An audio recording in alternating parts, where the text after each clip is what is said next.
Kita ke sorotan lain, Saudara. Polisi mengungkap kasus pembunuhan seorang perempuan di Jagakarsa, Jakarta Selatan. Pelaku adalah suaminya sendiri yang mengaku tidak terima istrinya selingkuh.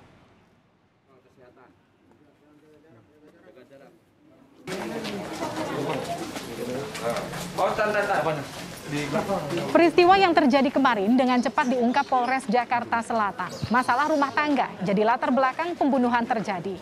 Saat itu diduga pelaku bahkan meminta tolong kepada tetangga untuk membangunkan korban yang tak sadarkan diri dengan sejumlah luka di tubuhnya.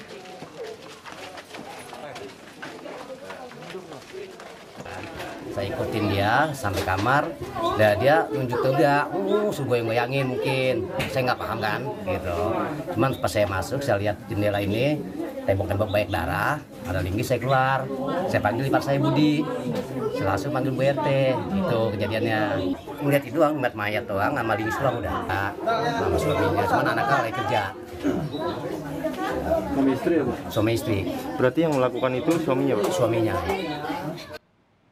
Polisi sudah menetapkan suami korban sebagai tersangka pembunuhan. Polisi menyatakan pelaku tidak terima karena istrinya punya hubungan dengan lelaki lain sehingga berniat melakukan pembunuhan. Polisi mendapatkan barang bukti linggis untuk membunuh korban. Pelaku terancam hukuman penjara hingga seumur hidup. Saya sampaikan kita tanyakan kepada tersangka, ternyata dia sudah memendam dendam yang cukup lama, kurang lebih 5 tahun. Ya.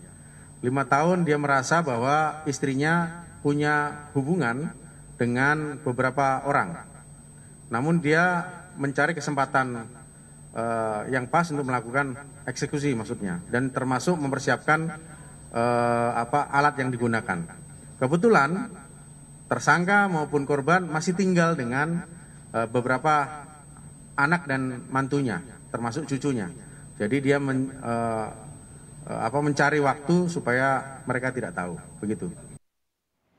Saat ini jurnalis Kompas TV Cindy Permadi berada di TKP pembunuhan di Jagakarsa, Jakarta Selatan. Cindy, informasi apa yang Anda dapat dari TKP? Karena pelaku kabarnya yang juga suami korban ini sempat meminta pertolongan ketika sang istri tidak sadarkan diri. Seperti apa kronologinya?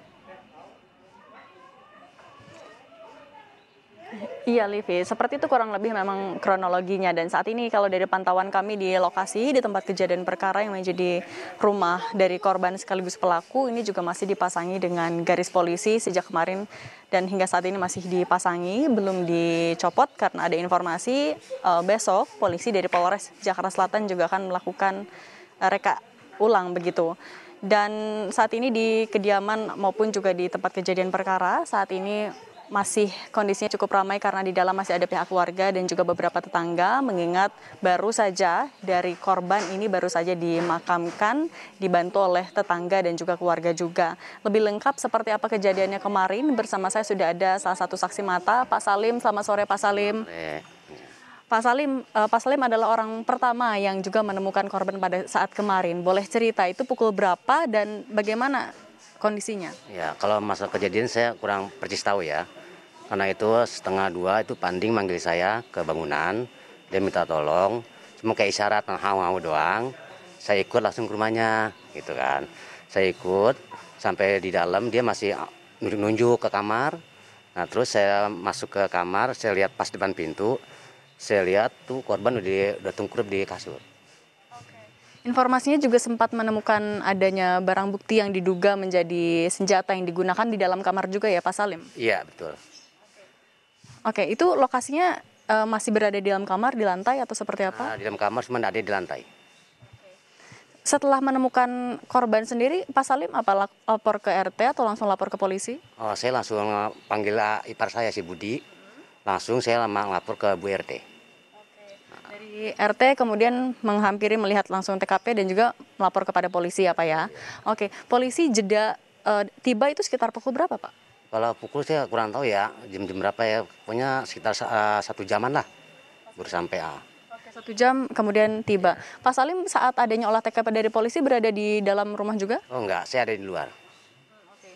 Berarti sempat melihat juga nggak Pak ketika pelaku ditanya-tanya oleh polisi sempat melihat juga apakah pelaku kemudian langsung mengaku atau sempat mengelak juga? Oh itu enggak, saya nggak ngeliat itu sama sekali, karena saya lagi di bangunan. Oke, tapi terlihat lagi bengong gitu ya? Iya, lagi bengong di bangku gitu. Oke, pelaku sempat bengong di bangku begitu ya Pak. Oke, Pak Salim juga kan salah satu saksi yang kemudian dipanggil untuk diperiksa juga ya Pak di Polres. Itu seperti apa Pak? Apa saja yang digali oleh polisi? Ya, cuma ditanya-tanya kejadiannya, ditanya masalah kita jarak dari mayat berapa meter, terus benda itu berapa meter dari mayat, itu aja saya tanya. Berapa jam Pak? Ya sekitar 4 jaman lah. 4 jam. Iya. Oke, sekarang hari ini juga dari jenazah korban sudah selesai diotopsi ya Pak dan sudah dimakamkan. Tadi pukul berapa Pak selesai diotopsi tiba di lokasi? Sekitar setengah 2. Dan langsung dimakamkan ya Pak. Di mana Pak? Disolatin dulu di rumah. Langsung dibawa ke makam. Oke, baik, terima kasih banyak Pak Salim atas informasinya. Ya Livi, kalau kita review juga dari pernyataan polisi, saat ini pelaku sendiri masih didalami secara intensif oleh penyidik dari Polres Metro Jakarta Selatan karena memang untuk motif sebenarnya sudah diketahui yaitu cemburu, tapi masih didalami apakah ada motif-motif lain, kemudian juga barang bukti yang sudah dikantongi juga akan tetap digali. Yang meyakinkan polisi bahwa pelakunya adalah suami sendiri adalah karena selain dari keterangan saksi dan juga pelaku, ada juga bukti-bukti pendukung lain, misalnya adalah baju dengan bercak darah yang digunakan oleh tersangka, kemudian juga ada bekas besi, karat besi di tangannya, kemudian juga itu kemudian yang meyakinkan polisi bahwa pelaku adalah suaminya sendiri, Livi. Cindy Permadi, terima kasih laporan Anda langsung dari lokasi pembunuhan istri di Jagakarsa, Jakarta.